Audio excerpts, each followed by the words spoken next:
శాశ్వతంగా పేదవాళ్ళుగా ఉండడానికి వీలు లేదు. అందరం మనుషులమే. మొన్నటి వరకు మన ఈశ్వరరావు గారిని చూశారు మీరు. ఈరోజు ఆయన మీతో మొన్నటి వరకు తిరుగుతూ ఉంటే ఎమ్మెల్యే అయ్యాడు. అవకాశం వచ్చింది, అందిపుచ్చుకున్నాడు. అప్పలనాయుడు చూశారు, ఓ కార్యకర్తగా ఎంపీ అయ్యాడు. రామ్మోహన్ రెడ్డి గారు చూశారు, ఒక కేంద్ర మంత్రి అయ్యాడు. అంటే అవకాశాలు వచ్చినప్పుడు అందిపుచ్చుకుంటున్నారు. మేము కూడా మీ మారిగా మనుషులమే. మేమేదో ఆకాశం నుంచి ఊడిపడలా. మేము కూడా సాధారణ కుటుంబాల్లోనే పుట్టాం, కష్టపడ్డాం, ఆలోచించాం, అంచెలంచెలుగా ఎదిగాం. ఈరోజు దేశంలో విమానాలను నడిపే పరిస్థితి రామ్మోహన్ రెడ్డికి ఉంటే మీ జీవితాలు బాగు చేసుకునే పరిస్థితి మీకు లేదా అని మిమ్మల్ని అడుగుతున్నా. తండ్రి చనిపోయినప్పుడు నేను ఒకటే చెప్పాను, మీ తండ్రి చనిపోయాడు, చాలా నాకు ప్రాణమిత్రుడు, రైట్ హ్యాండ్గా ఉన్నాడు. రామ్మోహన్ నిలదొక్కోవాలి, కష్టపడాలి.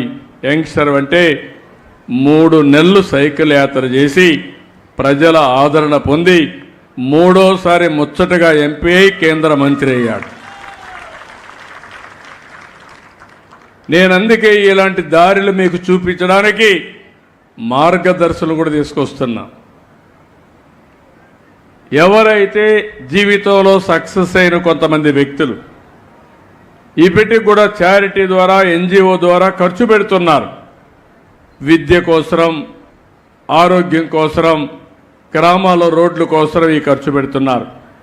నేనే ఒకప్పుడు ఒక పిలిపిచ్చాను, జన్మభూమి పిలుస్తుంది రా, కదిలిరా అంటే ప్రపంచంలో ఉండే అందరూ వచ్చి వాళ్ళ గ్రామంలో స్కూల్ బిల్డింగ్ కట్టారు, వాళ్ళ గ్రామంలో రోడ్లు వేశారు, అన్ని శ్మశానాలు కట్టారు, అన్నీ చేశారు.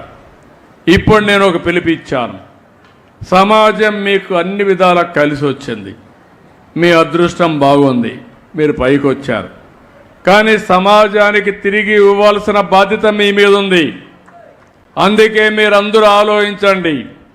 హై నెట్వర్త్ ఇండివిజువల్స్ ఎవరైతే పై స్థాయిలో ఉన్నారో 10%, కింది స్థాయిలో ఉండే 20% అడాప్ట్ చేసుకుని బాధ్యత తీసుకుని వారిని పైకి తీసుకొచ్చే బాధ్యత మీదని ఈరోజు మార్గదర్శకులు కోరారు. చాలామంది వచ్చారు.